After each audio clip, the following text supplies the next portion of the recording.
저희가 오늘 청취자분께서 보내주신 자료를 좀 살펴봤는데요. 한국 대학 입시, 그중에서도 이 정시라는 게, 이게 정말 흥미로운 게임 같더라고요. 그래서 오늘 이 게임의 규칙을 한번 제대로 파헤쳐보려고 합니다. 제가 시작하기 전에 질문 하나만 딱 드릴게요. 정시 원서 카드가 딱 3장 있잖아요. 이걸로 소위 스카이 대학 중에 연세대, 고려대, 그리고 바로 아래 라인인 서강대, 이 3군데에 전부 지원하는 거 가능할까요? 아마 많은 분들이 점수만 되면 당연히 되는 거 아니야? 이렇게 생각하시기 쉽죠? 네, 저도 사실 그렇게 생각했거든요.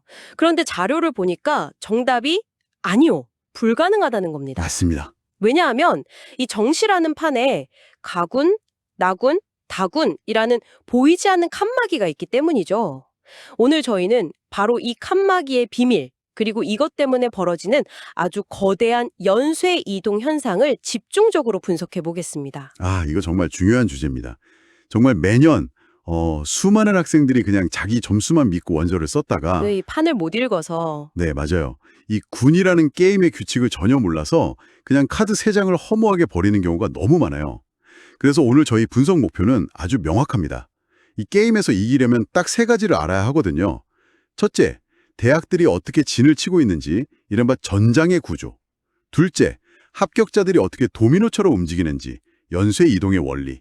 그리고 마지막으로 모두가 함정이라고 생각하는 곳에 숨겨진 기회, 바로 와일드카드의 비밀입니다. 전장 연쇄 이동 와일드카드. 와, 벌써부터 흥미진진한데요. 좋습니다. 그럼 첫 번째 규칙, 이 전장의 구조부터 한번 살펴보죠. 보내주신 자료에서 이 가나다군을 세계의 바군이라고 비유했던데 이걸 보자마자 개념이 머리에 그냥 쏙 들어오더라고요. 아주 정확하고 효과적인 비유입니다. 만약에 이 바구니가 없다고 한번 상상해 보세요. 모든 대학이 그냥 한나라한 시에 원서를 받는다. 그럼 어떻게 될까요? 전국 1등 학생은 서울대, 연세대, 고려대, 성균관대, 의대까지 전부 합격증을 다 받겠죠. 그야말로 합격증 수집가가 되겠네요. 그리고 그 학생이 결국 서울대, 의대 한 군데 딱 등록하면 나머지 대학들은 예비 번호를 수백, 수천 번까지 돌려야 하는 엄청난 혼란이 생기겠군요. 바로 그겁니다. 그런 대혼란, 그리고 최상위권 학생들의 싹쓸이, 이걸 막으려고 교육당국이 아주 간단한 규칙을 만든 거예요. 모든 4년제 대학을 가, 나, 다 3개 그룹, 그러니까 바구니로 나눠버린 거죠. 그리고 수험생한테는 아주 절대적인 명령을 내립니다. 각 바구니에서 오직 하나의 대학, 하나의 학과만 골라 지원할 것. 그러니까 예를 들어서 제가 가군 바구니에 있는 연세대 경영학과랑 심리학과가 둘 다 너무 가고 싶어요. 그렇다고 가군에서 2장을 쓰고 나군을 포기하는 이런 식의 거래는 원천적으로 불가능하다는 거군요. 네, 절대 안 됩니다. 무조건 가군 하나, 나군 하나, 다군 하나. 와, 간단하면서도 되게 강력한 규칙이네요. 네, 어떤 예외도 없습니다. 그래서 이 전장이 중요해지는 거예요. 어느 바구니에 어떤 대학이 들어있느냐, 여기에 따라 판이 완전히 다 달라지니까요. 자료를 보면 최상위권 대학들의 위치 선정이 마치 삼국지 장수들이 진지 구축하는 것처럼 아주 전략적입니다. 그렇죠. 이 판의 절대 강자는 누군가요? 이 판의 황제는 단연 나군에 버티고 있는 서울대입니다. 수십 년간 부동의 나군 최강자죠. 서울대가 이 나군이라는 중심축을 꽉 잡고 있으니까 다른 모든 대학들은 서울대를 기준으로 자기 위치를 정할 수밖에 없는 거예요. 서울대랑 정면으로 부딪히면 승산이 없다고 판단했다. 이런 거군요. 정확합니다. 연세대와 고려대가 바로 그런 경우죠. 만약에 연고대가 서울대랑 같은 나군에 있다고 생각해 보세요. 그럼 서울대랑 연고대에 둘 다 붙은 학생들은 거의 대부분 서울대로 가겠죠. 그렇죠, 아무래도. 그럼 연고대 입장에서는 매년 최고의 인재들을 서울대에 그냥 바치는 꼴이 되잖아요. 그래서 이길 수 없는 싸움을 피하려고 연세대와 고려대가 가군에 나란히 자리를 잡은 겁니다. 나군의 황제인 서울대를 피해서 가군이라는 영토에서 둘이 치열하게 싸우는 형국이죠. 와, 정말 절묘하네요. 나군에는 서울대라는 절대 강자가 있고 가군에는 연세대와 고려대라는 두 라이벌이 서로 경쟁하고 그럼 서강대, 성균관대, 한양대, 소위 서성한 라인은 어떻게 움직여요? 이 대학들도 한 군데 뭉쳐서 싸우나요? 이 대학들은 좀 더 유연한, 어떻게 보면 게릴라 같은 전략을 씁니다. 예를 들어 성균관대 같은 경우 글로벌 경영학과 같은 간판학과는 연고대랑 맞붙는 가군에 배치를 하고요. 반도체 시스템공학과 같은 핵심 주력학과는 서울대랑 같은 나군에 배치하는 식이죠. 아, 학과를 나눠서 배치를 하는군요. 네. 이렇게 인기학과들을 가군과 나군에 나눠서 지원자 풀을 넓히고 더 많은 우수 학생을 확보하려는 겁니다. 한양대나 서강대도 비슷하고요. 아, 한 대학이 여러 군에 걸쳐서 모집할 수도 있군요. 물론 지원자는 그중 딱 하나만 골라야겠지만요. 근데 듣다 보니까 가군, 나군 이야기는 많은데 다군은 좀 소외된 느낌이 드네요. 바로 그 지점이 중요합니다. 자료에서 지적하듯이 대부분의 최상위권, 상위권 대학들은 이렇게 가군과 나군의 병력을 집중 배치해요. 그러다 보니까 다군에는 상위권 수험생들이 쓸만한 선택지가 중앙대 일부학과나 홍익대, 아주대, 인하대 정도밖에 안 남게 되죠. 그렇군요. 이 쓸쓸해 보이는 다군이 바로 나중에 설명할 와일드카드의 무대가 됩니다. 알겠습니다. 그럼 이제 두 번째 규칙, 연쇄 이동으로 넘어가 보죠. 이 전장 위에서 합격자들이 어떻게 움직이는가 하는 문제인데 나군 서울대에 붙은 학생이 가군 연세대에도 동시에 붙었다면 이 과정에서 모든 게 시작되는 것 같아요. 바로 그 지점이 거대한 도미노의 첫 블록입니다. 한번 생각해 보세요. 한 학생이 나군의 서울대 경영학과랑 가군의 연세대 경영학과에 모두 합격했어요. 당연히 그 학생은 어디를 선택할까요? 예외도 있겠지만 99%는 서울대를 선택하겠죠. 그렇죠. 그 학생이 나군 서울대를 선택하고 등록을 마치는 순간 어떤 일이 벌어질까요? 그 학생이 합격했던 가군의 연세대 경영학과 자리 하나가 비게 됩니다. 공석이 되는 거죠. 연세대는 정원을 채워야 하니까 이 빈자리를 예비 1번 학생에게 합격 통보를 하면서 채우게 됩니다. 이게 바로 추가 합격, 줄여서 추합의 가장 기본적인 원리입니다. 아하, 첫 번째 도미노가 쓰러졌네요. 그럼 이어서 두 번째, 세 번째 도미노가 연쇄적으로 쓰러지겠군요. 맞습니다. 그 연세대 경영학과 예비 1번으로 붙은 학생을 한번 따라가 보죠. 그 학생은 아마 나군에서는 성균관대 글로벌 경영학과에 합격한 상태였을 거예요. 네네. 그런데 가군에서 꿈에 그리던 연세대 합격 전화가 온 거죠. 그럼 이 학생은 당연히 성균관대 등록을 포기하고 연세대로 이동합니다. 군요? 정확합니다. 그럼 성균관대는 그 빈자리를 채우려고 또 예비 1번 학생에게 전화를 하겠죠. 이런 식으로 서울대 합격자가 연세대 자리를 비우고 연세대 합격자가 성균관대 자리를 비우고 또 성균관대 합격자가 그 아래 서강대, 한양대 자리를 비우는 식으로 마치 꼬리에 꼬리를 무는 도미노가 최상위권부터 아래로 쭉 쓰러지는 겁니다. 와. 그래서 가군과 나군은 서로 합격자를 주고받으면서 예비 번호가 활발하게 도는 아주 역동적인 시장이 형성되는 거죠. 정말 흥미로운 원리네요. 근데 이 도미노가 항상 그렇게 예측대로 깔끔하게 쓰러지나요? 예를 들면 서울대 합격생이 가군에서는 연고대가 아니라 아주 안정적으로 지원한 지방 국립대에 붙었을 수도 있잖아요. 그럼 연고대에서는 빈자리가 안 생기니까 그 아래로 이어지는 연쇄 반응이 끊어지는 경우는 없습니까? 굉장히 날카로운 질문입니다. 물론 그런 변수는 존재하죠. 모든 학생이 기계처럼 움직이는 건 아니니까요. 하지만 중요한 건 흐름입니다. 개별 도미노 블록 몇 개가 옆으로 튀거나 안 넘어갈 수는 있지만 최상위권 수험생이라는 거대한 집단이 만들어내는 서울로 향하는 물결, 이 큰 흐름 자체는 바뀌지 않거든요. 아, 거대한 흐름. 네, 입시 기반들이 수십 년간 쌓아온 데이터가 바로 이 거대한 흐름의 방향과 규모를 예측하는 거고요.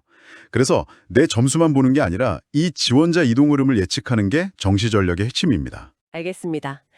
단순히 내 점수로 대학을 가는 게 아니라 나보다 점수 높은 학생들이 어디로 움직이냐에 따라 내 운명이 바뀔 수 있다.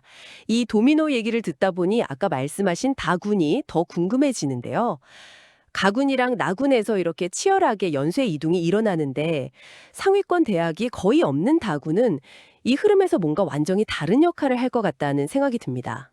네, 드디어 마지막 규칙, 와일드 카드의 비밀을 풀 시간입니다. 아까 다군에는 상위권 대학이 별로 없다고 말씀드렸잖아요. 네, 그렇죠. 가군에 연고대를 쓰고 나군에 서성안을 쓴 학생을 상상해 봅시다. 이 학생에게는 이제 다군 카드 한 장만 남았어요. 근데 다군에는 마땅히 쓸만한 상위권 대학이 중앙대, 홍익대 정도밖에 없는 겁니다. 선택지가 정말 극도로 제한적이네요. 그럼 가군, 나군에 좋은 대학 쓴 학생들은 다군 원서를 그냥 버리나요? 버리기엔 아깝죠. 그래서 어떤 현상이 벌어지냐면요. 가나군에 이미 안정적으로 합격할 만한 점수를 가진 학생들까지도 혹시 모르니 한번 써보자. 남는 카드니까 상향 지원이나 해볼까? 이런 심리로 다군에 있는 특정 인기학과로 구름처럼 몰려들어요. 결과적으로 경쟁률이 20대 1, 30대 1, 심지어 50대 1까지 치솟게 되죠. 50대 1이요? 와, 숫자만 보면 이건 뭐 거의 로또 당첨 확률인데요. 왠지 지레 겁먹고 지원할 엄두도 못 낼 것 같습니다. 대부분 그렇게 생각합니다. 그리고 바로 거기에 다군의 반전, 와일드카드의 비밀이 숨어 있습니다. 자료에서도 경쟁률 숫자에 겁먹지 마세요라고 강조하고 있죠. 아까 설명드린 도미노 효과를 다시 한번 기억해 보세요. 가군 연세대에 합격하고 나군 성균관대에 합격하고 다군 중앙대에 합격한 학생이 있다고 칩시다. 이 학생은 세 장의 합격증을 들고 최종적으로 어디에 등록할까요? 이 학생이 합격했던 다군 중앙대 자리는 어떻게 될까요? 비게 되겠네요. 네, 비게 됩니다. 이런 식으로 가군이나 나군의 주요 대학에 최초 합격한 학생들은 설령 다군에도 합격했더라도 대부분 등록을 포기해요. 결국 다군은 최초 합격자들이 대거 이탈하는 현상이 필연적으로 발생합니다. 아, 최초 합격자 명단에 있는 학생들이 줄줄이 등록을 포기하고 그 빈자리를 예비 번호들이 계속해서 채워나간다는 거군요. 그렇습니다. 그래서 자료에 나온 것처럼 충원율, 그러니까 추합률이 500%, 800%, 심지어 1000%를 넘는 기현상이 벌어지기도 합니다.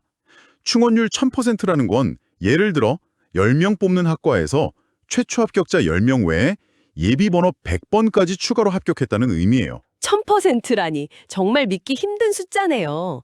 근데 수험생 입장에서는 예비 100번 이런 숫자를 받으면 사실상 포기하고 재수학원 알아볼 것 같은데요.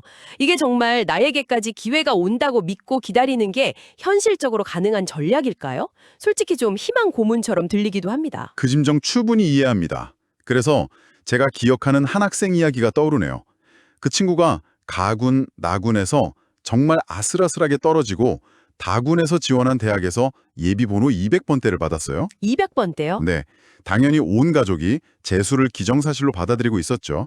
그런데 2월 말 모든 추가 합격 발표가 끝나는 마지막 날 저녁에 등록 마감 몇 시간을 앞두고 전화가 온 겁니다.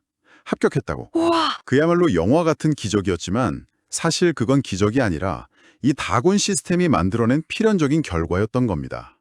겉으로 보이는 경쟁률은 바늘구멍 같지만 실제로는 가장 많은 도미노가 쓰러지는 곳이 바로 다군인 셈이죠. 와, 정말 드라마틱한 이야기네요. 그 학생에게는 그야말로 와일드카드가 터진 셈이군요. 오늘 저희가 살펴본 자료들을 종합해보면 이 정시 지원은 단순히 내 점수에 맞춰서 대학 목록에서 하나 고르는 과정이 절대 아니네요.